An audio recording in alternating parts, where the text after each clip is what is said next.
தன் நவியின் மேல் அளவில்லாத பொசசிவ் கொண்டு ஒரு பாஸாக அவளை மிரட்டும் தீரன்.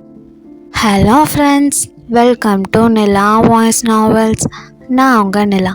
இப்போ நம்ம பார்த்துட்டு இருக்க கதை உயிரே உன்னாலே மீண்டும் பிறந்தேனே, பார்ட் 8. வாங்க கதைக்குள்ள போலாம். தனக்கு முத்தமிட்டு தன் இதழ்களை கடித்து வைத்த தீரனை பார்த்து முறைத்த யாத்ராவோ அவனிடம் கோவமாக, ஏண்டா இப்படி பண்ண, இப்படி எல்லாருக்கும் தெரிகிற மாதிரி கடிச்சு வைப்ப என்று கேட்க, அவளின் வார்த்தைகளில் கிறக்கமாக அவளை பார்த்த தீரனோ, அப்போ யாருக்கும் தெரியாத இடத்துல கடிச்சா ஓகேவாடி என்று கேட்டான். அதில் ஒரு நொடி அதிர்ந்து போனாள் யாத்ரா. அதே அதிர்ச்சியுடன் விழி அகல அவள் அவனையே பார்த்து கொண்டிருக்க, தன் கரம் கொண்டு அவளின் கன்னத்தை பற்றிய தீரனோ, பதில் சொல்லுடி என்று கேட்க, அதில் அதிர்ச்சியிலிருந்து தன் நிலை வந்த யாத்ராவோ, யுவி, நீ இப்படியெல்லாம் பேசக்கூடாது, இதெல்லாம் ரொம்ப தப்பு என்று சொன்னவள் அவனை விட்டு விலக முயல.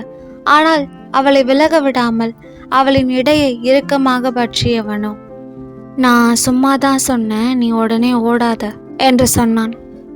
அதில் அமைதியாக அவனை முறைத்து பார்த்த யாத்ராவோ, சரி, ரொம்ப டைம் ஆயிடுச்சு, நீங்க இருந்து கிளம்பு யுவி, அப்பா அம்மா யாராவது எந்திரிச்சிட்டா பிரச்சனை ஆயிடும் என்று அவனை பார்த்து அவள் சிறு பயத்துடனே கூற, அவளை அமைதியாக பார்த்தவனோ, உங்க அப்பா அம்மா தான் நம்ம லவ்க்கு ஓகே சொல்லிட்டாங்கன்னு சொன்னியே, அப்புறம் என்ன பிரச்சனை ஆக போகுது என்று கேட்டான். அவனின் வார்த்தைகளில் அவனை வெறி கொண்டு முறைத்த யாத்ராவோ, லூசாடா நீ, எந்த அப்பா அம்மாடா நடுராத்திரியில் பொண்ணு லவ் பண்ண பையனோட பேசிட்டு இருக்கிறத ஒத்துக்குவாங்க என்று கேட்க, அவளை அமைதியாக பார்த்தவனோ, ஒத்துக்க மாட்டாங்களா என்று கேட்டான். அவனின் இந்த கேள்வியில் கடுப்பான யாத்ராவோ அவனை மேலும் முறைக்க, அதையெல்லாம் கண்டு கொள்ளாதவனோ அவளின் கழுத்தில் முகம் புதைத்து அவளை இறுக்கமாக அணைத்து கொண்டான். அவனின் அணைப்பில் நெளிந்த யாத்ராவை தூக்கி தன் மடியில் அமர்த்தி கொண்டவனோ, அமைதியா இருடி என்று சொல்ல, அவனின் அந்த வார்த்தையை காதிலே வாங்காத யாத்ராவோ அவனிடமிருந்து விடுபட முயன்றாள். இதில் கடுப்பான தீரனோ, கொஞ்ச நேரம் அமைதியாதான் இரண்டி என்று சொல்ல, ஆனால் யாத்ராவோ, என்னை விடு யுவி, நான் போகணும், ஏற்கனவே நான் வந்து ரொம்ப நேரம் ஆச்சு என்று சொல்ல, இம்முறை தீரனுக்கு கோபம் வர சட்டென்று அவளை விட்டு விலகியவன், போடி என்று சொல்ல, அவன் முகமோ இறுகியிருந்தது. அதை பார்த்த யாத்ராவிற்கு ஒரு மாதிரியாக இருக்க, யுவி, என்னாச்சு, கோவமா என்று கேட்டாள். ஆனால் எதுவும் பேசாமல் காரை விட்டு இறங்க போனான் தீரன். அவன் கதவை திறக்கும் முன் அவனின் கரத்தை பற்றிய யாத்ராவோ என்று அழைக்க, அவள் கைகளிலிருந்து தன் கரத்தை விலக்கி கொண்டவனோ அவளை பார்க்காமல், இறங்கு, உனக்கு தான் டைம் ஆச்சுல்ல என்று சொல்ல, அதை கேட்ட யாத்ராவின் கண்கள் கலங்கியது. ஆனால் அதை கண்டு கொள்ளாமல் அவளின் கைகளை பற்றி காரிலிருந்து கீழே இறக்கியவனோ டிரைவர் சீட்டில் சென்று அமர்ந்து காரை ஸ்டார்ட் செய்தவன் வேகமாக காரை எடுத்துக்கொண்டு அங்கிருந்து சென்று விட்டான், யாத்ராவை திரும்பியும் பார்க்காமல். அவனின் இந்த செயல் யாத்ராவிற்கு மாபெரும் வலியை கொடுத்தது. கண்கள் கலங்கிய நிலையில் உள்ளே செல்லக்கூட மனமில்லாமல் தீரன் எங்கு விட்டு சென்றானோ அங்கேயே சிலை போல் நின்றிருந்தாள் யாத்ரா. அவள் யுவியின் கார் அவள் கண்ணிலிருந்து மறையும் வரை அதையே பார்த்து கொண்டிருந்தவளுக்கு அந்த கார் அவள் கண்ணை விட்டு மறைந்ததும் ஏதோ போலிருந்தது. மனதில் சொல்ல முடியாத வலி தோன்றியது. தீரனின் நினைவில் தன் கண்களை இறுக்க மூடிக்கொண்டு சிலை போல் அந்த ரோட்டில் அசையாமல் நின்றிருந்தாள் யாத்ரா. அவள் கண்களிலிருந்து கண்ணீர் கொட்டி கொண்டிருந்தது. அப்பொழுது சடனாக வேகமாக ஒரு கார் வந்து அவள் அருகில் நின்றது. அதன் சத்தத்தை உணர்ந்தவள் தன் கண்களை திறந்து பார்க்க முயல, அதற்குள் அவளை காருக்குள் இழுத்தது ஒரு வலிய கரம். அதில் ஒரு நொடி பயந்துதான் போனாள் யாத்ரா. அவன் இழுத்த வேகத்தில் அவனின் மடியில் சென்று அமர்ந்தாள் யாத்ரா. அவள் காருக்குள் வந்தவுடன் வேகமாக கதவை சாற்றியவன் அவள் முகத்தை பார்க்க அவள் கண்களிலிருந்து கொட்டி கொண்டிருந்த கண்ணீரை பார்த்தவனின் மனம் வலித்தது. அதில் அவள் இரு கன்னங்களையும் தன் இரு கையால் பற்றி அதில் வழிந்து கொண்டிருக்கும் அவளின் கண்ணீரை துடைத்து விட்டவனோ அவள் நெற்றியில் மென்மையாக முத்தமிட்டான். அவன் தன்னை முத்தமிட்டவுடன் அதுவரையில் அழுது கொண்டிருந்த யாத்ராவோ இப்பொழுது கோபமாக அவனை தள்ளிவிட்டவள் தன் இரு கைகளாலும் அவனின் தோள்களில் மாறி மாறி அடிக்க ஆரம்பித்தாள். அவள் அடிப்பதையெல்லாம் அமைதியாக வாங்கி கொண்ட தீரனோ அவளை தான் பார்த்து கொண்டிருந்தான். மேலும் கோபமான யாத்ராவோ, ஏண்டா என்னை விட்டுட்டு போன? உன்னை ஹக் பண்ண விடலைன்னா இப்படிதான் என்னை கோவப்பட்டு விட்டுட்டு போவியா? சொல்லுடா என்று கேட்டு மேலும் அவனை அடிக்க அவளின் இரு கைகளை தன் ஒற்றை கையால் இறுக்கி பிடித்த தீரனோ அவளின் விழி பார்த்தவன், பின் என்னடி, நான் உன்னை ஏதாவது பண்ணனா? ஜஸ்ட் ஹக் தானே பண்ண, அதுக்கே நீ அப்படி ரியாக்ட் பண்ணா நான் என்ன பண்ணுறது? உனக்காக தானே இந்த மிட் நைட்டில் இவ்வளோ தூரம் வந்திருக்கேன். நீ போறேன்னா எனக்கு கோவம் வராதா? கூட இருக்கணும்னு எனக்கும் ஆசை இருக்காதா என்று தீரன் கேட்க அவனை அமைதியாக பார்த்த யாத்ராவோ அவன் கைகளிலிருந்து தன் கைகளை உருவி கொண்டு அவன் கழுத்தில் மாலை போல் போட்டு அவனை அணைத்து கொண்டவள் அவனின் தோளில் முகம் சாய்த்து, அது இல்லை யுவி, வீட்டில் அப்பா அம்மா எந்திரிச்சிட்டா நீ யோசிச்சு பார்த்தியா? இந்த டைமில் நான் உன் கூட வெளியே வந்து இப்படி காரில் பேசிகிட்டு இருக்கிறது அவங்களுக்கு தெரிஞ்சா என்ன நினைப்பாங்க? நாளைக்கு ஃபுல்லாக நான் உன் கூட தானே இருக்க போகிறேன். அப்போது உனக்கு எவ்வளோ நேரம் வேணும்னாலும் ஹக் பண்ணிக்கோ. ப்ளீஸ்டா, இப்போ என் நிலைமையை புரிஞ்சுக்கோ, கோவப்படாத என்று அவனின் கன்னங்களை பற்றி யாத்ரா சொல்ல எதுவும் பேசாமல் அவளை தான் பார்த்து கொண்டிருந்தான் தீரன். அதில் குழப்பமாக அவனை பார்த்தவளோ, என்னாச்சுடா, இன்னும் கோவம் போலையா என்று கேட்க அவளின் கன்னத்தில் அழுத்தமாக முத்தமிட்ட தீரனோ, எனக்கு உன் மேலே கோவமே இல்லடி. நான் உன்னை ஹக் பண்ணிட்டு இருக்கும் போது நீ விலகி போனது எனக்கு கொஞ்சம் கடுப்பாயிருச்சு. அதான் உன்னை கடுப்பேற்ற நினச்சி உன்னை அப்படி விட்டுட்டு போனேன். நீ என் மேலே கோவப்படுவேன்னு நினச்சா நீயும் அழுதுட்டு நிற்கிற, என்ன பண்ணுறது என்று சொல்லி அவளின் மூக்கை பிடித்து ஆட்டியவனை வெறி கொண்டு முறைத்தாள் யாத்ரா. அவளை பார்த்த தீரனும், சரி டைம் ஆயிடுச்சு, நீ வீட்டுக்கு போ என்று சொல்ல அவனின் கன்னத்தில் அழுத்தமாக முத்தமிட்ட யாத்ராவோ சரி என்று தலையசைத்து விட்டு காரிலிருந்து இறங்கினாள். காரின் டோரிலிருந்து ஜன்னலை இறக்கிய தீரனோ யாத்ராவின் முகம் பார்த்தவன், நாளைக்கு காலையில் சீக்கிரம் ரெடியாகி வந்துடு, உனக்காக நான் வெயிட் பண்ணுவேன் என்று சொல்ல அவனுக்கு சரி என்று சொன்னவள் அவனுக்கு பாய் சொல்லிவிட்டு வீட்டிற்குள் சென்றாள். அவள் உள்ளே செல்லும் வரை அங்கேயே நின்றிருந்தவன் அவள் உள்ளே சென்ற பின் தன் காரை எடுத்துக்கொண்டு அங்கிருந்து கிளம்பினான். தன் அறைக்கு வந்த யாத்ராவிற்கு அத்தனை மகிழ்ச்சியாக இருந்தது. அதே சந்தோஷத்துடன் அவளின் பெட்டில் விழுந்தவள் நிம்மதியாக தூங்கி போனாள். அடுத்த நாள் காலை பொழுது அழகாக விடிந்தது. சீக்கிரமாகவே எழுந்து குளித்து முடித்து கிளம்பிய யாத்ராவோ கீழே வந்தாள். அவளை பார்த்த லக்ஷ்மியும் அவளை சாப்பிட அழைக்க டைனிங் டேபிளில் அமர்ந்து சாப்பிட்டு கொண்டிருந்த யாத்ராவிற்கு அப்பொழுதுதான் நேற்றிரவு தீரன் வாசலில் இருந்த லைட்டை உடைத்தது ஞாபகம் வந்தது. அதை பற்றி எப்படி தாய் தந்தையிடம் சொல்லி சமாளிப்பது என்று அவள் யோசித்து கொண்டிருந்தாள். முகத்தை பார்த்தே அவள் எதை பற்றி யோசிக்கிறாள் என்பதை அறிந்த மௌனியோ அவள் காதில் மெதுவாக, என்னாக்கா, லைட்டு உடைஞ்சதை எப்படி சமாளிக்கிறதுன்னு யோசிச்சுட்டு இருக்கியா என்று கேட்டாள். அதற்கு யாத்ராவும் ஆம் என்று தலையசைக்க, விட, நமக்கு தெரியாத மாதிரி மெயின்டைன் பண்ணிடலாம் என்று சொன்ன மௌனியோ அவள் அன்னையை பார்த்தவள், அம்மா, நம்ம வீட்டு வாசல்ல இருந்த அந்த லைட் எப்படி உடைஞ்சது என்று கேட்க அவளுக்கு பரிமாறிக்கொண்டு அவளை புரியாமல் பார்த்த லக்ஷ்மியோ, எந்த லைட்டடி சொல்ற, நம்ம வீட்டில் எந்த லைட் உடைஞ்சது என்று கேட்டார். என்னம்மா, நீ பார்க்கலையா, வெளியே வாசல்ல இருந்த லைட்டு தான் என்று மௌனி சொல்ல, எல்லா லைட்டும் நல்லா தாண்டி இருக்கு, நான் காலையில கூட வெளியே போயிட்டு தானே வந்தேன் என்று கேட்ட லக்ஷ்மியை குழப்பமாக பார்த்தனர் யாத்ரா மற்றும் மௌனி இருவரும். அவர் வார்த்தையை நம்பாத மௌனியோ, என்னம்மா நீ சரியா பார்த்துருக்க மாட்ட போல என்று சொன்னவள் வேகமாக சாப்பிடுவதை விட்டு எழுந்து வாசலை நோக்கி செல்ல, அவள் சாப்பிடாமல் செல்வதை பார்த்த லக்ஷ்மியோ அவளிடம் கோபமாக கத்தினார்.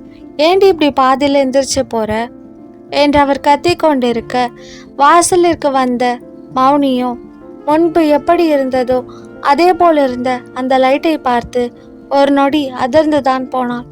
அவள் அதிர்ச்சியுடன் அதே இடத்தில் உறைந்து போய் நின்றிருக்க, அவளின் காதை பிடித்து திருகிய லக்ஷ்மியோ, அமைதியா வந்து சாப்பிட்றி, எந்த லைட் உடஞ்சிருக்கு உனக்கு, எல்லாமே நல்லா தானே இருக்கு, சும்மா ஏதாவது கனவு கண்டுட்டு வளரிட்டு இருக்காம என்று சொன்னவர் அவளின் கைகளை பற்றி இழுத்து வந்து மீண்டும் டைனிங் டேபிளில் அமர வைக்க, தங்கையின் அதிர்ந்த முகத்தை பார்த்த யாத்ராவோ அவளிடம் என்னாச்சு என்று கேட்க, யாத்ராவை அமைதியாக பார்த்த மௌனியோ, அக்கா நேத்து மாமா வந்தது லைட்டை உடைச்சது எல்லாம் உண்மைதானே என்று யாத்ராவிற்கு மட்டும் கேட்கும்படி மெல்லிய குரலில் கேட்க, அவளை புரியாமல் பார்த்த யாத்ராவோ ஆமா என்று தலையசைத்தாள். அதில் அப்பாடா, அப்ப நான் கனவு காணல என்று சொன்னவளை விசித்திரமாக பார்த்த யாத்ராவோ, என்ன உளறிக்கிட்டு இருக்க என்று கேட்க, அது வெளியே லைட் அப்படியே இருக்கு, உடையல, இந்த அம்மா வேற நான் ஏதோ கனவு கண்டுட்டு வளரிட்டு இருக்கேன்னு சொல்லுது, நைட்டு மாமா உடைச்ச லைட் இப்போ எப்படி முழுசா இருக்கும் என்று புரியாமல் மௌனி கேட்க, ஆனால் யாத்ராவிற்கோ புரிந்து விட்டது உடைந்த லைட்டை தன்னவன் சரி செய்து விட்டான் என்று. அதில் லேசாக சிரித்தவள் தன் அருகில் அமர்ந்து புரியாமல் புலம்பிக் கொண்டிருக்கும் தன் தங்கையை ஒரு முறை பார்த்துவிட்டு அமைதியாக சாப்பிட்டவள் தன் தாய் தந்தையை பார்த்து, அம்மா ஆனா வீட்டில் இன்னைக்கு எல்லாரும் ஊருக்கு போகிறாங்க, அவள் தனியாக இருக்கேன்னு ரொம்ப ஃபீல் பண்ணுறா, நான் இன்னைக்கு நைட்டு மட்டும் அவள் கூட ஸ்டே பண்ணிக்கிறேன், ஆஃபீஸ் முடிச்சுட்டு நேராக அவள் வீட்டுக்கு போயிடுறேன் என்று சொல்ல, அவளை ஒரு நொடி அழுத்தமாக பார்த்தனர் லக்ஷ்மி மற்றும் மனோகர் இருவரும். பின் அவளிடம், சரிம்மா பார்த்து பத்திரமா போயிட்டு வா என்று லக்ஷ்மி சொல்ல, மனோகரோ, பி கேர்ஃபுல்மா, யாரையும் அவ்வளோ ஈஸியாக நம்பிடாத என்று சொன்னார். அவரின் வார்த்தையில் சிறு அழுத்தம் இருந்தது. தாய் தந்தை இருவரின் வார்த்தைகளை வைத்தே தான் பொய் சொல்கிறேன் என்பதை அவர்கள் அறிந்து கொண்டார்கள் என்பதை உணர்ந்த யாத்ராவோ அதை வெளியில் காட்டாமல் அவர்களை பார்த்து சிரித்த முகமாக தலையசைத்தவள் வீட்டிலிருந்து கிளம்பி வெளியில் சென்றாள். வாசலுக்கு அவளுடனே வந்த மௌனியோ, அக்கா நீ நிஜமாவே நைட்டு அண்ணா அக்கா வீட்டில் தான் ஸ்டே பண்ண போறியா என்று கேட்க, அவளை முறைத்த யாத்ராவோ, ஒழுங்கா காலேஜ் போய் படிக்கிற வழியை பாருடி என்று சொன்னவள் அங்கிருந்து நடந்து சென்றாள். இங்கு தீரனின் வீட்டிலோ அனைத்தும் தலைகீழாக மாறியிருந்தது. அந்த வீட்டில் வேலை செய்யும் அத்தனை ஆட்களையும் மாற்றியிருந்தான் தீரன். வீடு முழுவதும் சிசிடிவி கேமராக்கள் பொருத்தப்பட்டது. அந்த வீட்டை சுற்றி அனைத்து இடத்திலும் தீரனின் பாடிகார்ட்ஸ் இருந்தார்கள். வீட்டிற்குள் வேலை செய்பவர்களும் தீரனின் ஆட்களாகவே இருந்தார்கள். அங்கிருந்த பழைய ஆட்கள் அனைவரையும் மாற்றியிருந்தான் தீரன். ஆட்களை மட்டுமல்லாது வீட்டில் கூட நிறைய சேஞ்சஸை கொண்டு வந்திருந்தான். இதையெல்லாம் ஏன்பா செய்கிற என்று சங்கர், ரவி, சரவணன் கேட்டும் அவர்களுக்கு இது ஏன் வீடு, என் இஷ்டப்படி தான் இருக்கும், வாயை மூடிக்கிட்டு அமைதியாக இருக்கிறதா இருந்தா இருங்க, இல்லை கிளம்பி போய்கிட்டே இருங்க என்று திமிராக சொல்லியவன் வீட்டிலிருந்து கிளம்பியிருந்தான். இங்கு தன் வீட்டிலிருந்து சற்று தூரம் நடந்து வந்தாள் யாத்ரா. அங்குதான் தன் காரில் யாத்ராவிற்காக காத்து கொண்டிருந்தான் தீரன். அவனை பார்த்ததும் யாத்ராவின் முகத்தில் ஒரு அழகான புன்னகை தோன்றியது. புன்னகை முகமாக அவன் அருகில் சென்று அமர்ந்து கொண்டாள் யாத்ரா. அவள் அமர்ந்தவுடன் தன் வீட்டை நோக்கி காரை செலுத்தினான் தீரன். அவனை அமைதியாக ரசித்து பார்த்து கொண்டு அவனுடன் பயணித்தாள் யாத்ரா. அவள் தன்னை பார்ப்பதை உணர்ந்த தீரனோ திரும்பி அவளை பார்த்தவன், ஏன் அவி அப்படி பார்க்குற என்று கேட்டான். அவனை பார்த்து லேசாக சிரித்த யாத்ராவோ, நான் ஒன்று கேட்டா சொல்லுவியா யுவி என்று கேட்க, ஒரு நொடி யோசித்த தீரனோ, அது நீ கேட்கறத பொறுத்து என்றான். அதில் ஒரு பெருமூச்சை விட்ட யாத்ராவோ, இல்லை, உன்னை பற்றி எதையும் எனக்கு சொல்ல மாட்டேன்னு சொல்லிட்ட. இப்போ என்ன உன் வீட்டுக்கு கூட்டிகிட்டு போகிற, அங்கே உன் ஃபேமிலி மெம்பர்ஸ் எல்லாம் இருக்க மாட்டாங்களா என்று கேட்க, அவளை அமைதியாக பார்த்து தீரனோ, அதெல்லாம் யாரும் இருக்க மாட்டாங்க, அங்கே நீயும் நானும் மட்டும்தான் இருக்க போகிறோம் என்று சொன்னான். அதில் ஒரு நொடி குழம்பி போனாள் யாத்ரா. பின் அவனை பார்த்தவள், நான் உன்னை பற்றி எப்போ தெரிஞ்சுக்கிறது யுவி? அட்லீஸ்ட் உன்னோட பேர் என்ன என்று யாத்ரா கேட்க, அவளை பார்க்காமல் ரோடை பார்த்து கொண்டே கார் ஓட்டிய தீரனோ, என்னை பற்றி நீ தெரிஞ்சுக்கிற டைம் இன்னும் வரல நவி. அது மட்டும் இல்லாமல் நீ என்னை பற்றி தெரிஞ்சுக்கணும், ஆனால் அது நான் சொல்லி இல்லை, நீயாவே தெரிஞ்சுக்கணும்னு நான் நினைக்கிறேன் என்று அவன் சொல்லிவிட, அதை கேட்ட யாத்ராவிற்கு ஒரு மாதிரியானது. டைம் வரலனா அந்த டைம் எப்போதான் வரும் யுவி? நானா தெரிஞ்சுக்கணும்னா நானா எப்போ உன்னை பற்றி தெரிஞ்சுக்கிறது? உன் பேரை கூட நான் தெரிஞ்சுக்க கூடாதா யுவி? அதுக்கான டைமும் இன்னும் வரலையா என்று கேட்டவளின் முகத்தில் அத்தனை சோகம் இருந்தது. பின் அவளும் என்னதான் செய்வாள்? அவள் தாய் தந்தைக்கு அவள் ஒருவனை காதலிப்பது தெரியும். அவன் எப்படிப்பட்டவன் என்று கேட்டால் சொல்லிவிடுவாள். ஆனால் அவன் யார், அவன் குடும்பம் பற்றி கேட்டால் என்ன சொல்வாள்? அவன் பெயரை கேட்டாலே அவளுக்கு தெரியாதே. யுவி என்று சொன்னால் இதுதான் முழு பெயரா என்று அவர்கள் கேட்டால் அவள் என்ன சொல்வாள்? அது அவளுக்கே தெரியாதல்லவா? அவனின் முழு பெயர் எனக்கு தெரியாது என்று சொன்னால் என்ன நினைப்பார்கள் என்று யோசித்தவள்தான். அவன் இப்பொழுது என்னை பற்றி நீ தெரிந்து கொள்ளும் நேரமில்லை என்று சொல்லியும் கூட அவனிடமே கேட்டிருந்தாள் யாத்ரா. அவளின் நிலை என்ன என்பதை தீரன் உணர்ந்திருந்தாலும் கூட அவளுக்கு எந்த பதிலும் சொல்லாதவன் காரை தன் வீட்டின் முன் நிறுத்தியிருந்தான். சட்டென்று கார் நிற்கப்பட்டதை உணர்ந்த யாத்ரா ஒரு முறை சுற்றி பார்த்தாள். அவர்களுக்கு முன்னால் ஒரு மாபெரும் கேட் இருந்தது. அந்த கேட்டை பார்த்த யாத்ரா வாயடைத்து போனாள். ஏனென்றால் அந்த கேட் அத்தனை பிரம்மாண்டமாக இருந்தது. அதை திறக்கவே கிட்டத்தட்ட ஒரு 10 பேராவது வேண்டும் என்ற அளவுக்கு மிக பெரிய கேட்டாக இருந்தது. அந்த கேட்டை யாத்ரா அதிர்ச்சியுடன் பார்த்து கொண்டிருக்க, அப்பொழுது மெதுவாக அந்த கேட்டின் கதவுகள் திறக்கப்பட்டது. கேட் திறந்தவுடன் தன் காரை அந்த கேட்டிற்குள்ளே செலுத்தினான் தீரன். கேட்டை தாண்டி உள்ளே வந்த யாத்ராவின் கண்கள் அதிர்ச்சியில் விரிந்தது. அங்கே ஒரு மாபெரும் தோட்டம் இருந்தது.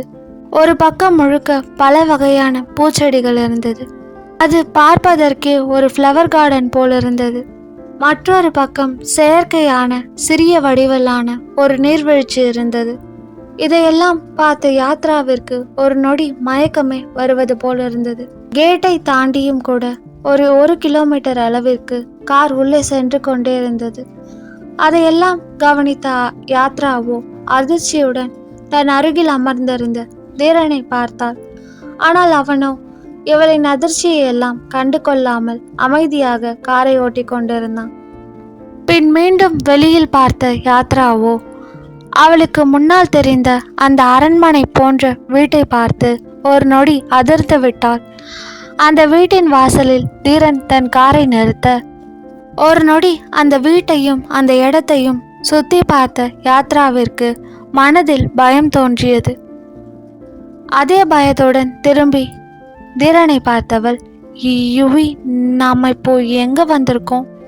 நீ உன் வீட்டுக்கு தானே கூட்டிட்டு போறேன்னு சொன்ன, இந்த இடம் என்று திக்கி திணறி கேட்டவளை கண்டு கொள்ளாத தீரனோ காரிலிருந்து இறங்கியவன் அவளின் புறம் வந்து அவளின் பக்க கார் கதவை திறந்து விட்டவன் அவளின் முன் அவனின் கைகளை நீட்டியிருந்தான். அவனையும் அவன் நீட்டிய கரத்தையும் ஒரு நொடி மாறி மாறி பார்த்த யாத்ராவோ அவன் கரங்களில் தன் கரத்தை வைத்தாள். அவளின் கைகளை இருக்க பற்றிய தீரனோ அவளை காரை விட்டு கீழே இறங்க காரிலிருந்து இறங்கியவள் அங்கிருந்த அந்த பேலஸ் போன்ற வீட்டையும், ஆர்டிஃபிஷியல் வாட்டர்ஃபால்ஸ், அங்கிருந்த கார்டன் என அனைத்தையும் ஒரு நொடி சுற்றி பார்த்தவளுக்கு மயக்கமே வராத குறையாக இருந்தது. அவளுக்கு அந்த இடம் மிகவும் பிடித்திருந்தது. ஒரு சிறிய சொர்க்கம் போல் காட்சியளித்தது யாத்ராவிற்கு அந்த இடம். அதில் அவள் மெய் மறந்து அந்த இடத்தை ரசித்து பார்த்து கொண்டிருக்க, அவளின் இடையில் கை வைத்து தன்னுடன் சேர்த்தணைத்த தீரனோ வா என்று சொல்லி அந்த பேலஸிற்குள் அவளை அழைத்து சென்றான். அந்த வீட்டின் வாசலின் முன் வந்து நின்ற யாத்ராவோ ஒரு முறை சுற்றி பார்த்தவள் அந்த பேலஸின் கதவு பக்கத்தில் பொறிக்கப்பட்டிருந்த வீட்டின் உரிமையாளர் பெயரை பார்த்தவள் ஒரு நொடி அதிர்ந்து போனாள். ஏனென்றால் அங்கே யுவினவி பேலஸ் என்று போடப்பட்டிருந்தது. அதை பார்த்து அதிர்ந்த யாத்ரா அதே அதிர்ச்சியுடன் திரும்பி தீரனை பார்க்க, அவளை பார்த்து மென்மையாக சிரித்த தீரனோ, என்னாச்சு, உனக்கு இந்த இடம் பிடிச்சிருக்கா என்று கேட்டான். அவளோ எதுவும் சொல்லாமல் அமைதியாக அவனை தான் பார்த்து கொண்டிருந்தாள். அந்த வீட்டு கதவின் பாஸ்வேர்டை போட்டு கதவை திறந்தான் தீரன். அந்த பிரம்மாண்ட கதவுகள் பெரும் சத்தத்துடன் திறந்து கொண்டது. அதை கண்கள் விரிய அதிர்ச்சியுடன் பார்த்து கொண்டிருந்தாள் யாத்ரா. அவள் அசையாமல் நிற்பதை பார்த்த தீரனோ அவளின் இடை வளைத்து தன்னோடு மேலும் நெருக்கமாக அணைத்து கொண்டவன் அவளின் தாடையை பிடித்து நிமிர்த்தி தன் முகம் காண செய்தான். அவளின் அதிர்ந்த முகத்தை பார்த்து அவளின் நெற்றியில் மென்மையாக முத்தமிட்டவனோ, என்னாச்சு என்று கேட்க, அவனை வெளியகலாமல் பார்த்தவள், யுவி, இந்த வீடு உன்னோடதா என்று கேட்டாள். அவளின் தலையை மென்மையாக வருடிவிட்ட தீரனோ, நம்மளோடது. நம்ம மேரேஜ்க்கு அப்புறம் நம்ம இங்கே தான் வாழ போகிறோம். இந்த வீட்டை உனக்காக நான் பார்த்து பார்த்து கட்டியிருக்கேன். இது வரைக்கும் நான் கூட இங்கே வந்ததில்லை.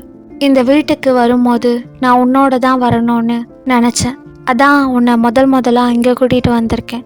நம்ம வீட்டுக்குள்ளே போகலாமா நவி என்று அவன் கேட்க, கண்களில் கண்ணீருடன் அவனை பார்த்தவளோ, எனக்காகவா என்று திக்கி திணறி கேட்டவளோ அவனை அதிர்ச்சியுடன் பார்த்து, நீ யார் யுவி? உனக்கு என்ன வெறும் 8 மாசமாக தான் தெரியும். இந்த 8 மாசத்துக்குள்ள நீ எனக்காக இவ்வளோ பெரிய வீடு கட்டியிருக்கேன்னா உண்மையிலேயே நீ யார் யுவி? எனக்கு ரொம்ப பயமா இருக்கு. உனக்கு நான் தகுதியானவதானா? நமக்குள்ள செட் ஆகுமா? நான் ஒரு சாதாரண மிடில் கிளாஸ் பொண்ணு யுவி. ஆனால் எனக்கு உன்னை பார்த்தா அப்படி தெரியல என்று சொல்லி அந்த வீட்டையும் சுற்றி இருந்த இடத்தையும் ஒரு முறை பார்த்தவளின் கண்களில் இப்பொழுது துளியும் ரசனை இல்லை. அதற்கு மாறாக பயம்தான் இருந்தது. அவள் மனம் சொல்ல முடியாத வேதனையில் துடித்து கொண்டிருந்தது. எங்கு அவன் தனக்கு கிடைக்காமல் போய்விடுவானோ, ஒருவேளை தான் அவனை விட்டு பிரிய நேர்ந்திடுமோ என்று நினைத்தவளுக்கு அந்த வீட்டை பார்க்கும் பொழுதே புரிந்தது அவன் நிச்சயம் பல மடங்கு வசதி படைத்தவன் என்று. அதில் அவள் பயத்துடன் அவனை பார்த்து கொண்டிருக்க, அவள் கண்களில் தெரிந்த அந்த பயத்தை நன்றாகவே உணர்ந்திருந்த தீரனோ அவளின் கன்னங்களை தன் கை கொண்டு பற்றியவன், இங்க பாரு நவி, இந்த வீடு நான் உனக்காக கட்டினது. நாம இங்கே தான் வாழ போறோம். என்ன ஆனாலும் எந்த ஒரு காரணத்துக்காகவும் நான் உன்னை விட்டு பிரிய மாட்டேன். அதை நினச்சி உனக்கு 0.1% கூட பயம் வேண்டாம். ஆனால் எந்த ஒரு சூழ்நிலையிலையும் நீ என்னை விட்டு போகாமல் இரு. எனக்கு அதுவே போதும். நான் யாருன்னு இப்போதைக்கு உனக்கு தெரியாது தான். ஆனால் நான் உன்கிட்ட ஒரு விஷயத்த மட்டும் சொல்கிறேன். என்கிட்ட இருக்கிற பணம் எல்லாமே நான் கஷ்டப்பட்டு உழைச்சி நேர்மையாக உண்மையாக சம்பாரிச்சது, என்னோட உழைப்பு என்று சொன்னவன் அவளின் இரு கன்னத்தையும் தன் கரங்களால் பற்றி, இந்த மொமெண்ட்டை எவ்வளோ ஹாப்பியாக என்ஜாய் பண்ணோன்னு நினச்சேன்னு தெரியுமா? நீ ஏன் அழுதுகிட்டே இருக்க என்று கேட்டான். உன்னை விட்டு என்னைக்கும் நான் போக மாட்டேன் நவி. எனக்கு உன் கூட வாழணும், கடைசி வரைக்கும் வாழணும். யாருன்னு நானே மறக்கிற அளவுக்கு எனக்கு வயசானாலும் கூட உன்னை நான் மறக்காமல் இருக்கிற அளவுக்கு வாழணும் என்று சொன்னவனின் கண்களிலோ அளவில்லாத காதல் தெரிந்தது. அவன் கண்களில் தெரிந்த அந்த காதலையும் உறுதியையும் உணர்ந்த யாத்ரா அவனை இறுக்கமாக அணைத்து கொண்டாள். தானும் அவளை அணைத்தவனோ சிறிது நேரம் அப்படியே வாசலிலேயே நின்றவன் பின் அவளை தன்னிடமிருந்து பிரித்து, நம்ம வீட்டுக்குள்ள போலாமா என்று கேட்டான். அவனை பார்த்து அழகாக சிரித்த யாத்ராவோ சரி என்று தலையசைத்தவள் அவன் கையுடன் தன் கரத்தை கோர்த்து கொண்டாள்.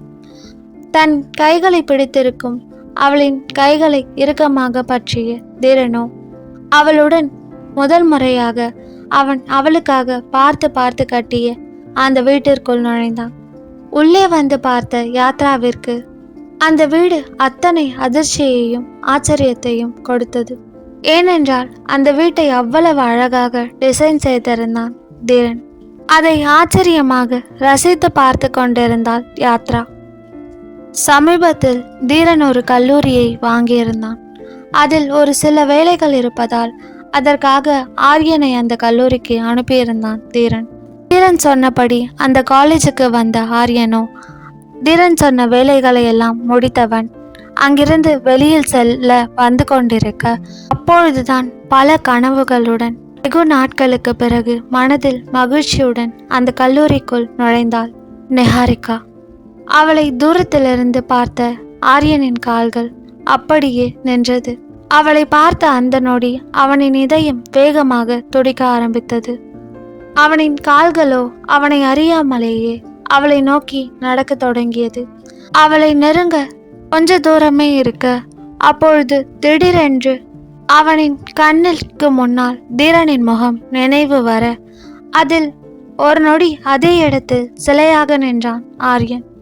அவளை பார்த்த நொடி தன் நிலை மறந்து அவளை நோக்கி சென்றதை உணர்ந்தவன் வேகமாக அங்கிருந்து திரும்பி தன் காரை நோக்கி நடக்க ஆரம்பித்தான். அவன் திரும்பி செல்லும் பொழுதுதான் அவனை கவனித்தாள் நிஹாரிகா.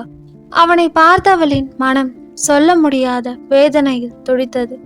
அவனிடம் பேச சொல்லி அவள் மனம் கெஞ்சியது.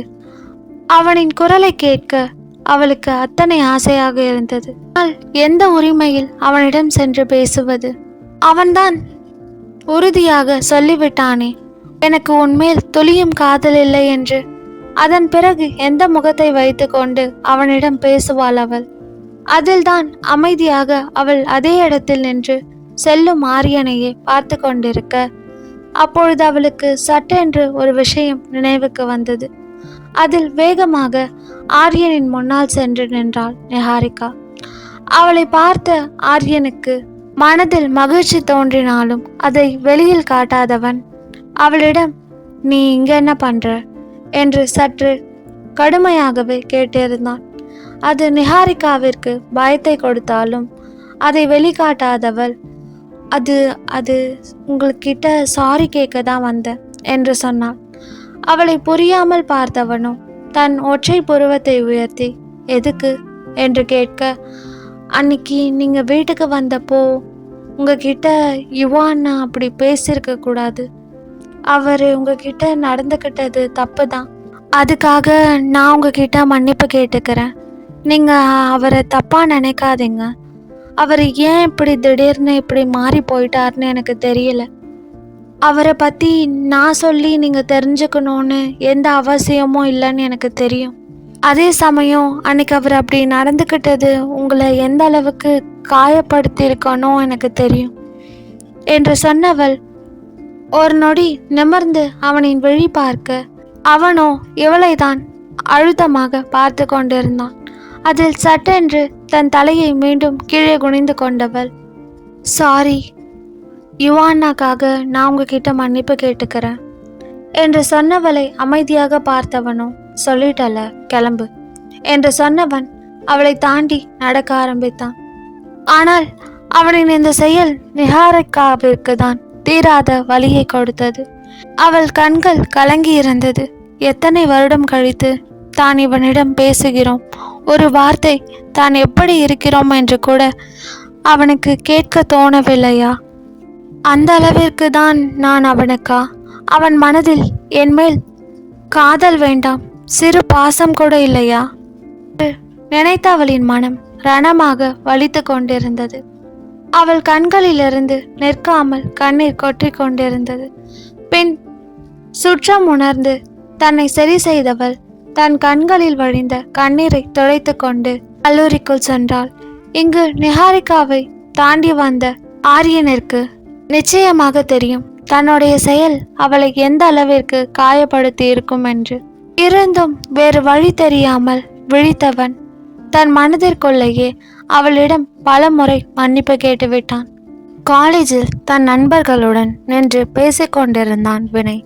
அப்பொழுது வினயை பார்த்த அவனின் நண்பன் சதீஷோ, என்னடா வினய், இன்னும் ஆளை காணோம்? நாங்களும் நீ இந்த காலேஜில் சேர்ந்ததுலேருந்து பார்த்துக்கிட்டு இருக்கோம். நீயும் அவள் பின்னாடி சுற்றிக்கிட்டு தான் இருக்க. அவகிட்ட ப்ரொப்போஸும் பண்ணிட்ட. ஆனால் அவள் உன்னை கொஞ்சம் கூட கண்டுக்க மாட்டேங்கிறா. விட்டுட்டு வேற ஆளை பார்க்க வேண்டியது தானடா, இன்னும் ஏன் அவள் பின்னாடியே சுற்றிட்டு இருக்க என்று கேட்க அவனை முறைத்து பார்த்தான் வினய். சரி சரி முறைக்காத, ஏதோ அவள் பின்னாடி சுற்றி என் ஃப்ரெண்டோட லைஃப் வேஸ்ட்டாக போதேன்னு சொல்கிறேன். வேற ஒன்றும் இல்லை, நல்லதுக்கே காலம் இல்லைப்பா என்று சதீஷ் தனக்கு தானே புலம்பிக் கொள்ள அவனின் தலையிலேயே அடித்த வினயோ, என் லவ்வை பற்றி உனக்கு என்னடா தெரியும்? அவளுக்காக நான் எவ்வளோ நாள் வேணாலும் வெயிட் பண்ணுவேன், ஏன் எத்தனை வருஷம் வேணாலும் வெயிட் பண்ணுவேன் என்று சொல்ல அவனை தான் அமைதியாக பார்த்து கொண்டிருந்தான் சதீஷ். சதீஷை பார்த்த வினயின் மற்றொரு நண்பனோ, டேய், நீ அவன் காலேஜ்ல இருந்து அவளை லவ் பண்ணுறான்னு நினச்சிட்டு இருக்கியா? அவன் ஸ்கூல்ல இருந்து அவளை லவ் பண்ணுறான்டா, அவளுக்காக தான் இந்த காலேஜே சேர்ந்தான் என்று சொல்ல அதை கேட்டு ஒரு நொடி அதிர்ந்தான் சதீஷ். என்னடா சொல்ற, ஸ்கூல்ல இருந்தே லவ் பண்ணுறானா என்று கேட்டவன் வினயின் புறம் திரும்பி அப்படியா என்று கேட்க அவனுக்கு ஆமாம் என்று சொன்னான் வினய். அவனை பார்த்து ஒரு பெருமூச்சை விட்டவனோ, உன் அளவுக்கெல்லாம் எனக்கு பொறுமை இருக்காதுடா என்று சொன்னவன் வினயை பார்த்து உன் ஆள் வராமச்சு என்று சொல்ல அதில் வேகமாக அவளின் புறம் தன் பார்வையை திருப்பினான் வினய். மஞ்சள் நிற சுடிதாரில் தேவதை போல் வந்து கொண்டிருந்தவளை பார்த்து ஒரு நொடி அவளின் அழகில் உறைந்துதான் போனான் வினய். அவன் கண்ணிமைக்காமல் அவளையே பார்த்து கொண்டிருந்தான். அதை பார்த்த சதீஷோ தன் தலையிலேயே அடித்து கொண்டான். கண்ணிமைக்காமல் அவளையே ரசித்து பார்த்து கொண்டிருந்த வினயின் கண்களுக்கு தேவதையாக தான் தெரிந்தாள். தன் தோழியுடன் சிரித்து பேசிக்கொண்டு வந்து கொண்டிருந்த மௌனிகா. இங்கு தங்களின் அறைக்கு யாத்ராவை அழைத்து வந்திருந்தான் தீரன். அந்த அறையை ஒரு முறை பார்த்த யாத்ராவின் கண்களோ அதிர்ச்சியில் அகல விரிந்தது. ஏனென்றால் அந்த அறை அவ்வளவு பிரம்மாண்டமாக இருந்தது. அந்த ஒற்றை அறையே அவளின் வீடு அளவிற்கு இருக்கும் என்பதை அவள் பார்த்தவுடனே புரிந்து கொண்டாள். அறைக்குள்ளேயே மேலும் 4 அறைகள் இருந்தது. பார்க்கவே அந்த அறை ஒரு வீடு போல இருந்தது. சுற்றி முற்றி அதையே பார்த்து கொண்டிருந்தாள் யாத்ரா. அவள் ஆச்சரியமாக அந்த அறையை பார்த்து கொண்டிருக்க அவளின் பின் சென்று பின்னாலிருந்து அவளை இறுக்கமாக அணைத்த தீரனோ, பிடிச்சிருக்கா நம்ம ரூம் என்று கேட்டான்.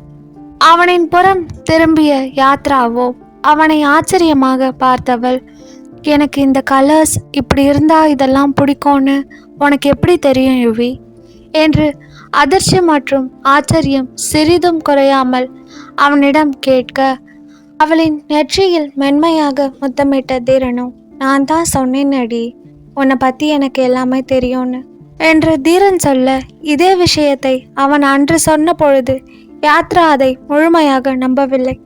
ஆனால் இப்பொழுது புரிந்து கொண்டாள்.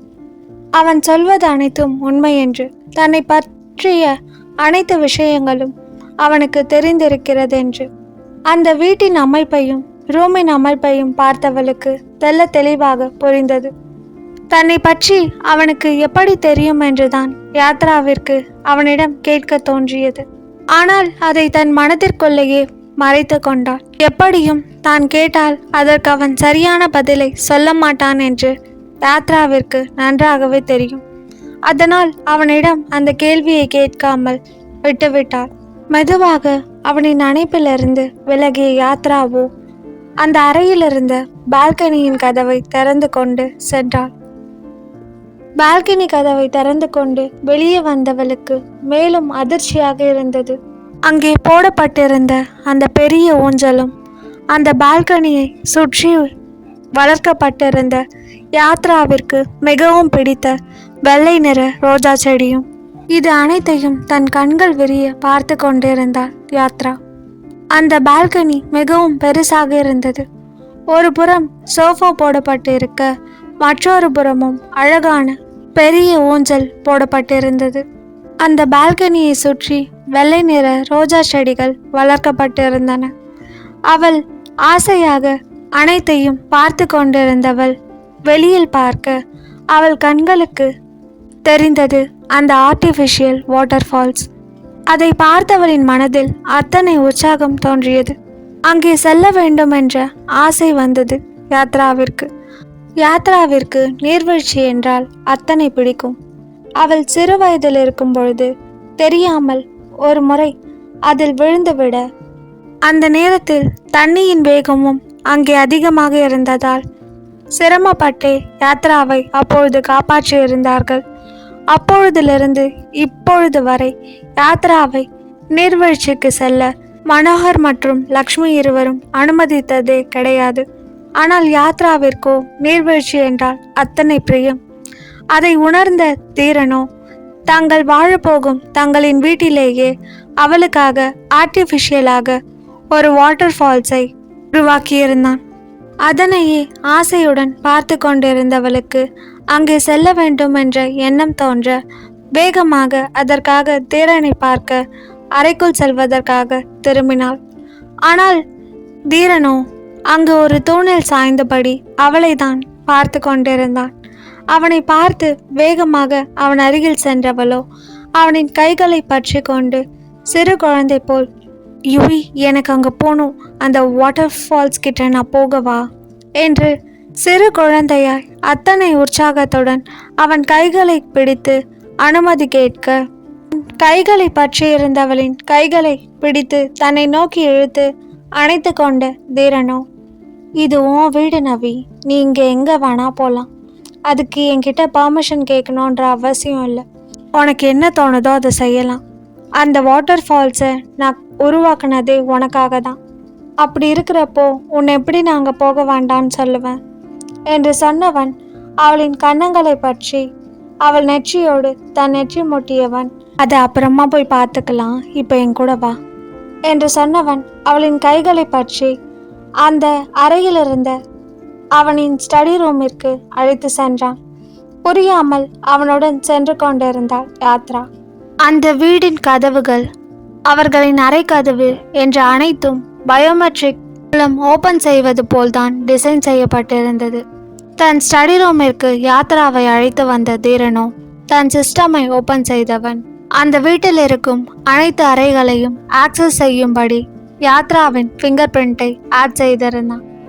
அவனின் அந்த செயலை கண்கள் விரிய அதிர்ச்சியுடன் பார்த்தாள் யாத்ரா. அவளை பார்த்த தீரனோ, இனி நீ இந்த வீட்டுக்கு எப்போ வேணா வரலாம், நான் இல்லாமலும் வரலாம், இது உன்னோட வீடு, இங்க உன்னை தடுக்கிற உரிமை யாருக்கும் கிடையாது, எனக்கும் சேர்த்து தான் சொல்றேன் சொன்னவனை இறுக்கமாக அணைத்து கொண்டாள் யாத்ரா. அதன் பின் அன்று முழுக்க தீரனுடன் தான் இருந்தாள் யாத்ரா.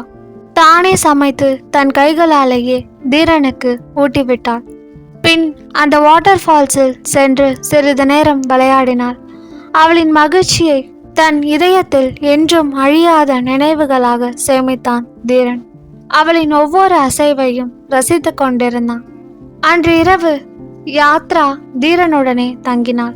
அவளுக்கு அவன் தன்னிடம் தவறாக நடந்து கொள்வானோ என்ற பயம் துளி கூட இல்லை. அவனை முழுமையாக நம்பினாள் யாத்ரா. எந்த அளவிற்கு என்றால் அவனுடன் ஒரே அறையில் ஒரே பெட்டில் படுத்திருந்தாள். அவள் தன்மேல் கொண்ட நம்பிக்கையை பார்த்து தீரனுக்கே சற்று வியப்பாக தான் இருந்தது. அதில் தன் அருகில் படுத்திருப்பவளை பார்த்தவனோ, நான் உன்னை ஏதாவது செஞ்சிருவேனோன்னு உனக்கு பயமா இல்லையாடி என்று கேட்க, அவனை பார்த்து சிரித்த யாத்ராவோ இல்ல என்று தலையசைத்தாள். நான் ஏன் இவ்வியும் உன்னை பார்த்து பயப்படணும்? உன்னோட இருக்கும் பொழுது நான் எப்பவுமே பாதுகாப்பா ஃபீல் பண்றேனே தவிர ஒரு நொடி கூட பயமாவோ இல்லை இன்செக்யூர்டாவோ ஃபீல் பண்ணதில்லை. எனக்கு உன்னை பற்றி தெரியும் யுவி, நிச்சயம் நீ என் விருப்பம் இல்லாமல் என்கிட்ட தப்பாக நடந்துக்க மாட்டேன்னு எனக்கு நல்லாவே தெரியும். அப்படி இருக்கிறப்போ நான் ஏன் உன்னை பார்த்து பயப்படணும் என்று கேட்டவளை இழுத்து தன்னுடன் அணைத்து கொண்டவனோ அவளின் விழிகளை பார்த்து கொண்டே அவளின் சிவந்த இதழ்களை வன்மையாக சிறை செய்தான். அவனின் இந்த முத்தத்தின் வேகத்தில் ஒரு நொடி திணறிதான் போனாள் யாத்ரா. அவளால் மூச்சு கூட விட முடியவில்லை. பொறுத்து பொறுத்து பார்த்த யாத்ராவோ அதற்கு மேல் தன்னால் முடியாது என்பதை உணர்ந்தவள் அவனின் மார்பில் கை வைத்து அவனை தள்ளினாள். அவள் தன்னை தள்ளிவிடுவதை உணர்ந்த தீரனோ அவளிடமிருந்து விலகியவன் அவளின் விழி பார்த்து, என்னடி பயமா இருக்கா என்று கேட்டான். வேக வேகமாக மூச்சு வாங்கிய யாத்ராவோ அவனை முறைத்து பார்த்தவள், மாச்சும் மூச்சு விட கேப் விடுடா, உன்னால எனக்கு தலையெல்லாம் சுத்துது என்று சொல்ல அவளை அமைதியாக பார்த்த தீரனோ எதுவும் சொல்லாமல் அவள் கழுத்தில் முகம் புதைத்து கொண்டான். அவனின் கரமோ அவளின் இடையை சுற்றி இறுக்கமாக பற்றி கொண்டது.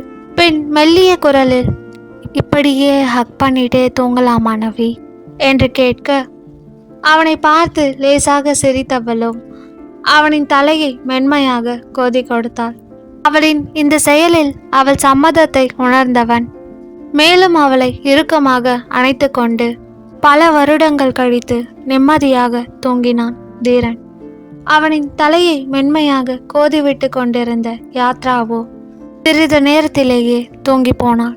அடுத்த நாள் காலை யாத்ராவை அவள் வீட்டில் விட்ட தீரனோ அவனின் ஆபீஸ் நோக்கி சென்றான். தன் வீட்டிற்கு வந்த யாத்ராவோ குளித்து தயாராகியவள் அவளும் அவளின் ஆபீஸிற்கு சென்றாள். அந்த ப்ராஜெக்டை சப்மிட் செய்வதற்காக அவள் சிறிது டைம் கேட்டிருக்க அதற்காக இன்று அந்த ப்ராஜெக்ட் கொடுத்த அந்த கம்பெனியின் ஓனர் அவர்கள் கம்பெனிக்கு வருவதாக இருந்தது. இன்று அவரை யாத்ரா மீட் செய்ய வேண்டும் என்பதால் சீக்கிரமாக கிளம்பி சென்றாள். ஒயன் குளோபல் என்டர்பிரைஸிற்குள் நுழைந்தாள் யாத்ரா. அவள் உள்ளே வந்தவுடன் அவளை பார்த்த தாராவோ, சீக்கிரம் வா யாத்ரா, ஏன் இவ்வளோ நேரம்? அந்த ப்ராஜெக்ட் ஓனர் உனக்காக தான் வெயிட் பண்ணிட்டு இருக்காரு என்று அவளை அவசரப்படுத்த அவளுக்கு லேசாக தலையசைத்த யாத்ராவோ தன் இடத்திற்கு சென்றவள் தன் திங்ஸை எல்லாம் அங்கே வைத்துவிட்டு வேகமாக தாராவுடன் அந்த ப்ராஜெக்ட் ஓனர் வெயிட் செய்து கொண்டிருந்த அந்த ரூமை நோக்கி சென்றாள். அந்த அறையின் வெளியில் நின்றவள் அனுமதி கேட்டு உள்ளே நுழைய அங்கே அமர்ந்திருந்தான் அந்த ப்ராஜெக்ட் ஓனர் சத்யன். அவனை பார்த்தவள் அவனுக்கு மரியாதையாக வணக்கம் சொல்லிவிட்டு அவனை பார்த்து பேசத் தொடங்கினாள். சார், முதல்ல சொன்ன டைமுக்கு உங்ககிட்ட ப்ராஜெக்டை ஹேண்ட் ஓவர் பண்ண முடியாமல் போனதுக்கு மன்னிப்பு கேட்டுக்கிறேன். இது முழுக்க முழுக்க என்னோட மிஸ்டேக் தான் சார். நான் தான் அந்த ஃபைலை பத்திரமா வச்சுருந்துருக்கணும். ஆனால் அது எப்படி டெலீட் ஆச்சுன்னு எனக்கு தெரியல. ப்ளீஸ் நீங்கள் எனக்கு ஒரு 2 நாள் மட்டும் டைம் கொடுத்தீங்கன்னா நல்லபடியாக அந்த ப்ராஜெக்டை முடித்து நான் உங்களுக்கு சப்மிட் பண்ணிடுவேன் என்று அவளுக்கு எதிரே அமர்ந்திருந்த அந்த ப்ராஜெக்டின் பொறுப்பாளர் சத்யனிடம் மிகவும் நிதானமாக கேட்டாள் யாத்ரா.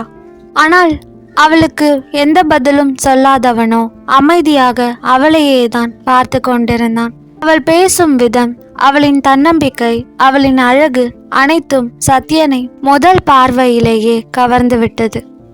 அவன் தன்னை மறந்து கண்ணிமைக்காமல் அவளையே தான் பார்த்து கொண்டிருந்தான். தான் பேசி முடித்த பிறகும் கூட அவன் எதுவும் பேசாமல் இருப்பதை பார்த்த யாத்ராவோ அவனை சார் என்று அழைக்க அதில் தன் நிலை வந்தவன் நிமிர்ந்து யாத்ராவை பார்த்து, இன்னும் 2 நாளா என்று கேட்டான்.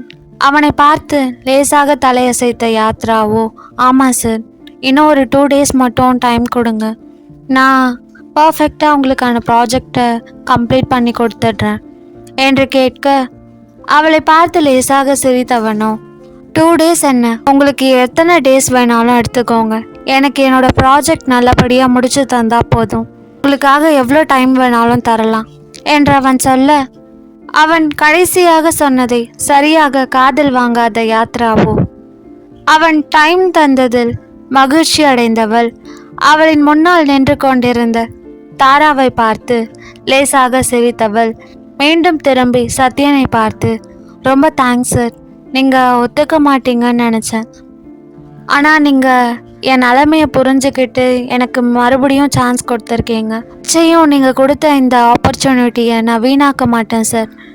கண்டிப்பாக உங்களோட ப்ராஜெக்டை நான் பெஸ்ட்டாக கம்ப்ளீட் பண்ணி கொடுப்பேன் என்று யாத்ரா சொல்ல அவளுக்கு பார்த்து சிரித்தவன் அவளுக்கு லேசாக தலையசைத்தான். மேலும் அவளை பார்த்தவனோ, இந்த ப்ராஜெக்டை பற்றி நீங்கள் எனக்கு எக்ஸ்பிளைன் பண்ண முடியுமா என்று கேட்க, அவனுக்கு சரியென்று சிரித்து கொண்டே சொன்ன யாத்ராவோ அவள் செய்து கொண்டிருந்த அந்த ப்ராஜெக்டை பற்றி அவனுக்கு எக்ஸ்பிளைன் செய்தாள். அவனுக்கு ஏற்கனவே அதை பற்றி நன்றாகவே தெரியும். இருந்தும் கூட அவனுக்கு அவள் பேசுவதை கேட்டுக்கொண்டே இருக்க வேண்டும் என்று தோன்றியது. அதனால்தான் அவளிடம் ப்ராஜெக்டை எக்ஸ்பிளைன் செய்ய சொல்லி கேட்டிருந்தான். யாத்ராவும் அவனுக்காக நிறுத்தி நிதானமாக ஒவ்வொன்றையும் எக்ஸ்பிளைன் செய்து கொண்டிருக்க, ஆனால் அவள் சொல்வதையெல்லாம் கவனிக்காமல் அவளை தான் ரசித்து பார்த்து கொண்டிருந்தான் சத்யன். அவளை பார்த்த முதல் பார்வையிலேயே சத்யனின் மனம் அவள் மேல் காதல் கொண்டது. ஆனால் அதை உணராத யாத்ராவோ கடமையே கண்ணாக அவனுக்கு அந்த ப்ராஜெக்டை பற்றி விளக்கி கொண்டிருந்தாள். அங்கே அவளின் யுவி இங்கு நடப்பவற்றை பார்த்து கோவத்தில் கொதித்து கொண்டிருக்கிறான் என்பதை அறியாமல். யாத்ரா உள்ளே நுழைந்ததிலிருந்து தீரன் அவளை தான் பார்த்து கொண்டிருந்தான். அவள் அந்த மீட்டிங் ரூமிற்குள் நுழையும் பொழுது சத்யனின் பார்வை அவள் மேல் படிந்ததை கவனித்த தீரனுக்கு கோபம் தலைக்கேறியது. அதன் பின் அவன் யாத்ராவை ரசித்து பார்ப்பதை பார்த்து கொண்டிருந்தவனுக்கு இப்பொழுதே அவனை கொன்று போடும் வெறி வந்தது. அவன் யாத்ராவிடம் பேசும்பொழுது அவன் வார்த்தையிலிருந்த உள்ள அர்த்தத்தை யாத்ரா கவனிக்காமல் போனதை பார்த்தவன் அவள் மேலும் கோபம் கொண்டான். அவன் யாத்ராவை பார்க்க பார்க்க இங்கு தீரனின் கோபம் அதிகரித்து கொண்டே இருந்தது. இங்கு சத்யனுக்கு ப்ராஜெக்டை எக்ஸ்பிளைன் செய்த யாத்ராவோ அவன் டைம் தந்ததற்காக நன்றி சொல்லிவிட்டு அந்த மீட்டிங் ரூமிலிருந்து வெளியில் வந்தாள். வெளியில் வந்தவளுக்கு அத்தனை நிம்மதியாக இருந்தது. எப்படியாவது நல்லபடியாக இந்த வேலையை முடித்து கொடுத்து விட வேண்டும் என்று தன் மனதில் நினைத்தவள் அவளின் இடத்தை நோக்கி நடந்தாள். அப்பொழுது அவளை சேர்மன் அழைப்பதாக ஒரு பெண் சொல்ல, அதை கேட்ட யாத்ராவிற்கு ஒரு நொடி பயம் தோன்றியது. இருந்தும் அதை தனக்குள்ளேயே மறைத்தவள் தீரனின் அறை நோக்கி நகர்ந்தாள். அவனின் அறையின் முன்னால் வந்து நின்றவள் கதவை தட்டி அவனிடம் உள்ளே வர அனுமதி கேட்க, கமீன் என்ற அவனின் குரல் அத்தனை கர்ஜனையாக வந்தது. அவனின் அந்த குரலிலேயே யாத்ராவின் பயம் மேலும் அதிகமானது. அதில் இதய துடிப்பு அதிகரிக்க முகத்தில் பயத்தை காட்டாமல் மெதுவாக அந்த அறையினுள் நுழைந்தாள் யாத்ரா. உள்ளே வந்தவளை தான் கண்கள் சிவக்க முறைத்து கொண்டிருந்தான் தீரன். ஆனால் அவள் துளியும் அவனை நிமிர்ந்து பார்க்கவில்லை. தலை குனிந்தேதான் நின்றிருந்தாள். அது மேலும் மேலும் அவனுக்கு கோபத்தை கொடுத்தது. அவள் அமைதியாக இருப்பதை பார்க்கும் பொழுதெல்லாம், சத்யன் அவளை பார்க்கும் பொழுதும் கூட அவள் இதேபோல் நின்றது அவன் நினைவுக்கு வர, அதில் மேலும் மேலும் கோபம் கொண்டவனோ, இவ்வளோ நேரம் என்ன பண்ணிக்கிட்டு இருந்த என்று கேட்டான். அவன் குரல் அத்தனை சத்தமாக ஒலித்தது. அதில் ஒரு நொடி பயந்த யாத்ராவோ, அது ப்ராஜெக்ட் முடிக்கிறதுக்காக கொஞ்சம் சத்யன் சார் கிட்ட கொஞ்சம் டைம் கேட்டுட்டு இருந்தேன் சார் என்று சொல்ல, கேட்க உனக்கு இவ்வளோ நேரமா என்று கோபமாக கேட்டான் தீரன். அதில் எச்சில் விழுங்கிய யாத்ராவோ, அவர் ப்ராஜெக்ட் எக்ஸ்பிளைன் பண்ண சொல்லி கேட்டாரு சார், அதான் எக்ஸ்பிளைன் பண்ணிட்டு வர கொஞ்சம் டைம் ஆயிடுச்சு என்று சொல்ல, ஏதோ கீழே விழுந்து உடையும் சத்தம் கேட்டது. அதில் யாத்ரா என்னவென்று நிமிர்ந்து பார்க்க, தீரனின் டேபிளில் மேலிருந்த ஒரு வாட்டர் கிளாஸை கீழே தள்ளிவிட்டிருந்தான் தீரன். அதில் அவள் புரியாமல் அந்த கிளாஸையே பார்த்து கொண்டிருக்க, இங்கு தீரனோ கோவமாக, ஒருத்தன் உன்னை எந்த நோக்கத்தோட எப்படி பார்க்கறான்னு கூட உனக்கு தெரியாதா? அதை கூட உன்னால புரிஞ்சுக்க முடியாதா என்று கேட்க, அவன் என்ன கூற வருகிறான் என்று யாத்ராவிற்கு புரியவில்லை என்றாலும் கூட அவனின் வார்த்தைகள் அவளுக்கு கோவத்தையே கொடுத்தது. அவள் மனதிற்குள்ளேயே அவனை திட்டி தீர்த்தாள். இங்கு தீரனோ கோவமாக, நான் உன்கிட்ட என்ன சொன்னேன்? என்ன தவிர வேற எவன் கூடயும் நீ பேசக்கூடாதுன்னு சொன்னேன் தானே? வேலை விஷயமா பேசுறேன்னா 2 நிமிஷம் பேசி முடிச்சுட்டு வந்துட்டே இருக்கணும்.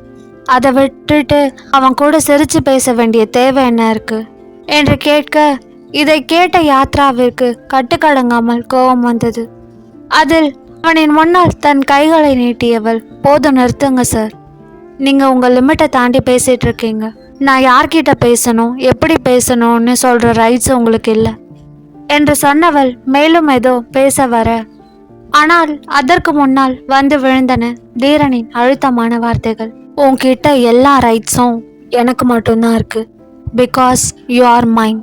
இதை உன் மைண்ட்ல நல்லா ஏற்றி வச்சுக்கோ. திரும்ப திரும்ப சொல்லிட்டு இருக்க மாட்டேன். உன்னோட சிரிப்பு கூட எனக்கானதா மட்டும்தான் இருக்கணும். மீறி வேற யார்கிட்டயாவது பேசுன, நிச்சயம் அவனை கொன்னுடுவேன் என்று ஒரு வில்லனை போல் அவளை மிரட்டினான் தீரன். அவனின் வார்த்தைகள் யாத்ராவிற்கு அளவில்லாத கோபத்தை கொடுத்தாலும், அவனிடம் கோபப்படுவது நிச்சயம் தனக்கும் தன்னை சேர்ந்தவர்களுக்கும் ஆபத்து என்பதை உணர்ந்தவள் அமைதியாக தன் கோபத்தை கட்டுப்படுத்தி கொண்டு நின்றிருந்தாள். அவளை ஒரு நொடி பார்த்த தீரனோ, நான் என்ன சொன்னேன்னு உனக்கு புரிஞ்சுதா? புரிஞ்சிருந்தா அது உனக்கு நல்லது, இப்ப நீ போலாம் என்று அவன் சொல்ல, ஒரு நொடி அவனின் அந்த மாஸ்க் அணிந்த முகத்தை அருவருப்புடன் பார்த்த யாத்ராவோ வேகமாக அந்த அறையிலிருந்து வெளியில் சென்று விட்டாள். இங்கு காலேஜில் தன்னுடைய கிளாஸ் ரூமிற்கு துள்ளி குதித்து சென்று கொண்டிருந்தாள் மௌனிகா. அப்பொழுது அவள் வேகமாக சென்று கொண்டிருக்கவும் வழியில் இருந்த ஒரு கல்லை கவனிக்காமல் அதில் கால் வைத்தவள் கால் தடுக்கி கீழே விழப்போனாள். அவளின் மனசாட்சியோ, பார்த்து வரமாட்டியா மௌனி, போச்சு போச்சு, இன்னைக்கு உன் மண்ட காலி என்று சொல்ல, அந்த நொடி அவள் கீழே விழாமல் தாங்கி பிடித்தது ஒரு கரம். போகிறோம் என்று கண்களை இறுக்கி மூடியவள் இப்பொழுது தான் விழாமல் தன் கைகளை யாரோ பிடித்திருப்பதை உணர்ந்தவள் கண்களை திறந்து யார் என்று பார்க்க, அவளின் முன்னால் சிரித்த முகமாக நின்றிருந்தாள் நிஹாரிகா. சிரித்து கொண்டே மௌனிகாவை பார்த்த நிஹாரிகாவோ, பார்த்து வரலாம்ல என்று கேட்டாள். அவளிடமிருந்து விலகி சரியாக நின்று கொண்ட மௌனிகாவோ தன் நெஞ்சில் கை வைத்தவள் ஒரு பெருமூச்சை விட்டு நிஹாவை பார்த்து, ரொம்ப தேங்க்ஸ், நீங்க மட்டும் பிடிக்கல, இந்நேரத்துக்கு என் மண்டை உடஞ்சிருக்கும் என்று சொல்ல, அவளை பார்த்து லேசாக சிரித்தவளோ, பரவாயில்ல விடுங்க, இதில் என்ன இருக்கு, தேங்க்ஸ் எல்லாம் வேண்டாம் என்று சொன்னாள். அவளுக்கு லேசாக தலையசைத்த மௌனியோ அவளை பார்த்து, நான் இதுக்கு முன்னாடி உங்களை இந்த காலேஜில் பார்த்ததே இல்லையே, எந்த டிபார்ட்மெண்ட் என்று கேட்க, மௌனியை பார்த்த நிஹாவோ கெமிஸ்ட்ரி என்று சொன்னாள். அவள் சொன்னதை கேட்டு அதிர்ந்த மௌனியோ, கெமிஸ்ட்ரியா? நானும் கெமிஸ்ட்ரி தான், ஆனால் உங்களை எங்கள் டிபார்ட்மெண்ட்டில் பார்த்ததே இல்லையே என்று மௌனி கேட்க, அது நான் நேற்று தான் ஜாயின் பண்ணேன் என்று சொன்னாள் நிஹாரிகா. ஓ அப்படியா, எந்த இயர் என்று மௌனிகா கேட்க, செகண்ட் இயர் என்று சொன்ன நிஹாவை அணைத்து கொண்ட மௌனியோ, நானும் செகண்ட் இயர் தான், என் பேரு மௌனிகா என்று சொன்னாள். அவளை தானும் அணைத்த நிஹாவோ, நிஹாரிகா என்று சொல்ல, ஓகே நிஹா, டைம் ஆயிடுச்சு, வா சீக்கிரமா கிளாஸ்க்கு போகலாம் என்று சொன்ன மௌனியோ நிஹாவின் கைகளை பிடித்து அழைத்து கொண்டு அவளின் கிளாஸ் ரூம் நோக்கி சென்றாள். அன்று நாள் முழுவதும் இருவரும் ஏகப்பட்ட கதைகளை பேசினர். மௌனி தன்னை பற்றிய நிறைய விஷயங்களை நிஹாவிடம் பகிர்ந்து கொண்டாள். நிஹாவும் இந்த 2.5 வருட கதையை மட்டும் விட்டுவிட்டு அதற்கு முன்னால் அவள் வாழ்க்கையில் நடந்த அத்தனை சந்தோஷமான விஷயங்களையும் மௌனியுடன் பகிர்ந்து கொண்டாள். இருவரும் நல்ல தோழிகளாகினர். இங்கு லஞ்ச் பிரேக்கில் அவளின் நண்பர்களுடன் கேன்டீனில் அமர்ந்திருந்தாள் யாத்ரா.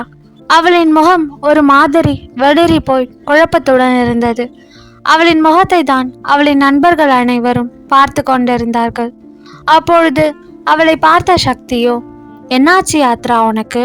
அதான் அந்த ப்ராஜெக்ட் ப்ராப்ளம் இப்போ சால்வ் ஆயிடுச்சுல்ல, இன்னும் ஏன் முகத்தை இப்படி வச்சிட்டு இருக்க என்று கேட்க, அவளை தொடர்ந்த கவினோ, ஆமா யாத்ரா, ஃபர்ஸ்ட் அதனால டிஸ்டர்ப்டாக இருந்த, இப்போ என்ன எல்லாம் ஓகே தானே? அந்த ஹரிதாவால கூட இனி உனக்கு எந்த பிரச்சனையும் இல்லை, அவளும் நம்ம ஆஃபீஸை விட்டு போயிட்டா, இனி என்ன இருக்கு? நீ ஏன் இவ்வளோ டல்லாக இருக்க? நீ இப்படி டல்லாக இருக்கிற பொண்ணெல்லாம் இல்லையே, வீட்டில் ஏதாவது பிரச்சனையா என்று கேட்க, அவனை பார்த்த விஷாலோ, யாத்ரா வீட்டில் என்னடா பிரச்சனை வரப்போகுது என்று கேட்டான். அதுவும் சரிதான், அப்புறம் ஏன் இவ டல்லா இருக்கா என்று கவின் சொல்ல, என்னதான் இவர்கள் அனைவரும் பேசுவது யாத்ராவின் காதில் விழுந்தாலும் அவர்கள் அவளிடம்தான் பேசிக்கொண்டிருக்கிறார்கள் என்று அவளுக்கு தெரிந்தாலும் கூட அவளின் மனமும் மூளையும் அவர்களுக்கு பதில் சொல்லும் நிலையில் இல்லை. அது தீரன் சொன்ன வார்த்தைகளிலேயே உறைந்து போயிருந்தது. தாங்கள் இத்தனை கேள்வி கேட்டும் அவள் பதில் சொல்லாமல் அமைதியாக அமர்ந்திருப்பதை தான் அனைவரும் விசித்திரமாக பார்த்தார்கள். அப்பொழுது அவளை உலுக்கிய அனன்யாவோ, என்னாச்சு யாத்ரா, ஏன் இப்படி இருக்க என்று கேட்க, அதில்தான் தன்னிலை வந்தவளோ ஒரு நொடி பதற்றமாக அவர்கள் அனைவரையும் பார்த்தாள். அவள் முகத்தில் தெரிந்த அந்த பதற்றத்தை பார்த்த தாராவோ, ஏதாவது பிரச்சனையா யாத்ரா? உன்னை பாஸ் கூப்பிட்டார்னு கேள்விப்பட்டேன், அவர் ஏதாவது சொன்னாரா என்று கேட்டாள். அவளுக்கு ஆமாம் என்று லேசாக தலையசைத்தாள் யாத்ரா. அதில் அனைவரும் குழப்பமாக ஒருவரின் முகத்தை ஒருவர் பார்த்து கொண்டவர்கள் திரும்பி யாத்ராவை பார்க்க, அப்பொழுது விஷாலு, என்னாச்சு, என்ன சொன்னாரு, திரும்பவும் உன்னை லவ் பண்றேன்னு ஏதாவது சொன்னாரா என்று கேட்டான். அவர்கள் அனைவரையும் ஒரு நொடி பார்த்த யாத்ராவோ, தீரன் இன்று அவளிடம் பேசிய அனைத்தையும் அவள் நண்பர்களிடம் கூறினாள். அதை கேட்டவர்களுக்கு கோபம்தான் வந்தது. கவினோ, நீதான் வேற ஒருத்தரை லவ் பண்றேன்னு சொல்லிட்டல, அப்புறம் ஏன் அவர் இப்படியெல்லாம் பேசிட்டு இருக்காரு? பணம் இருக்குன்னா என்ன வேணா பண்ணலாமா? அவங்களுக்கு பிடிச்சிருந்தா மட்டும் போதும்னு நினைப்பாங்களா? அந்த பொண்ணுக்கு விருப்பம் இருக்கா இல்லையான்றதுலாம் அவங்களுக்கு முக்கியமே இல்லையா என்று கோபமாக கேட்க, எங்கு அது வேறு யாராவது காதில் விழுந்து விட போகிறது என்று பயந்த சக்தியோ அவனை அமைதியாக்கி அமர வைத்தாள். இங்கு யாத்ராவின் தோளில் கை வைத்த அனன்யாவும், நம்ம இந்த ஆஃபீஸை விட்டு போயிடலாமா என்று கேட்க, அவளை பார்த்த தாராவோ, அது அவ்வளோ ஈஸி இல்லை, நீங்கள் அக்ரிமெண்ட்ல சைன் பண்ணியிருக்கீங்க, இந்த கான்ட்ராக்ட் முடியாம உங்களால் இங்கிருந்து போக முடியாது. தாரா சொல்ல அது அவர்களுக்கும் தெரிந்தேதான் இருந்தது. யாத்ராவிற்கு தெரியும், அவள் இந்த கம்பெனியை விட்டு செல்கிறேன் என்றால் நிச்சயம் அவளின் நண்பர்களும் அவளுடனே வந்து விடுவார்கள் என்று. ஆனால் தன்னால் அவர்களின் லைஃப் வீணாக கூடாது என்று நினைத்தவள் தீரன் பேசுவதையெல்லாம் பொறுத்து கொண்டாள். ஆனால் இன்றோ அவன் இவளை மிரட்டியிருந்தான். அதை நினைத்துதான் பயந்து போய் அமர்ந்திருந்தாள் யாத்ரா. அவள் கண்ணில் தெரிந்த பயத்தை பார்த்த விஷாலோ, என்னாச்சு யாத்ரா என்று கேட்க, இல்ல, அவரு நான் யார்கிட்டையாவது பேசினா அவங்கள கொன்னுடுவேன்னு சொல்லி மிரட்டுறாரு. ஒருவேளை இவரால என் யுவிக்கு ஏதாவது ஆயிட்டா நான் என்ன பண்றது என்று அவள் சற்று பதற்றமாகவே கேட்க, அவளை பார்த்த கவினோ, நீ தானே சொன்ன உன் யுவி ரொம்ப ஸ்ட்ராங்கானவர்னு, அப்புறம் அவருக்கு என்ன ஆக போகுது என்று கேட்டான். அது உண்மைதான் கவின், யுவி ஸ்ட்ராங்கானவர் தான், ஆனா இவர்கிட்ட பணம் அதிகாரம்னு எல்லாமே இருக்கு. அதையெல்லாம் யூஸ் பண்ணி அவர் யுவியை ஏதாச்சும் பண்ணிட்டா எனக்கு அதுதான் ரொம்ப பயமா இருக்கு. எனக்கு என் யுவி முக்கியம், அவன் நல்லா இருக்கணும், அவனுக்கு எதுவும் ஆகக்கூடாது என்று பயத்துடன் சொல்லி கொண்டிருந்த யாத்ராவை தான் அமைதியாக பார்த்து கொண்டிருந்தார்கள் அவளின் நண்பர்கள். ஆனால் ஆரம்பத்திலிருந்து யாத்ரா தீரனை பற்றி சொல்லியது முதல் இப்பொழுது அவள் யுவியை விரும்புவதாக சொன்னது வரை அனைத்தையும் கேட்டுக்கொண்டு அவர்களின் பின்னால் அதிர்ச்சியுடன் நின்றிருந்தான். தலைவலிக்கிறது என்று காஃபி குடிப்பதற்காக அந்த கேண்டீனிற்கு வந்த ஆரியன் யாத்ரா சொன்ன ஒவ்வொன்றையும் கேட்டவனுக்கு அத்தனை அதிர்ச்சியாக இருந்தது. அவனுக்கு தெரியும் தீரன் யாத்ராவை விரும்புவது. அன்று ஆரியனை தீரன் கடத்தி சென்ற பொழுது அவனின் மொபைலில் இருந்த யாத்ராவின் புகைப்படத்தை ஆரியன் அப்பொழுதே பார்த்து விட்டான். அதனால்தான் அடுத்த நாள் அவன் யாத்ராவை அவளின் ஆபீஸில் டிராப் செய்த போது அவன் தீரனின் மொபைலில் பார்த்த அந்த பெண் தானா இவள் என்று ஒரு முறை திரும்பி பார்த்து கன்ஃபார்ம் செய்துவிட்டு அங்கிருந்து சென்றான். அன்று அவன் யாத்ராவுடன் பேசிய அந்த சிறிது நேரத்திலேயே அவளின் குணம் என்னவென்பதை அறிந்து கொண்டான். யாத்ரா இங்கு வேலை செய்கிறாள் என்று அவனுக்கு தெரியும். யாத்ரா நிச்சயம் அவனின் நண்பனுக்கு ஒரு நல்ல மனைவியாக இருப்பாள்.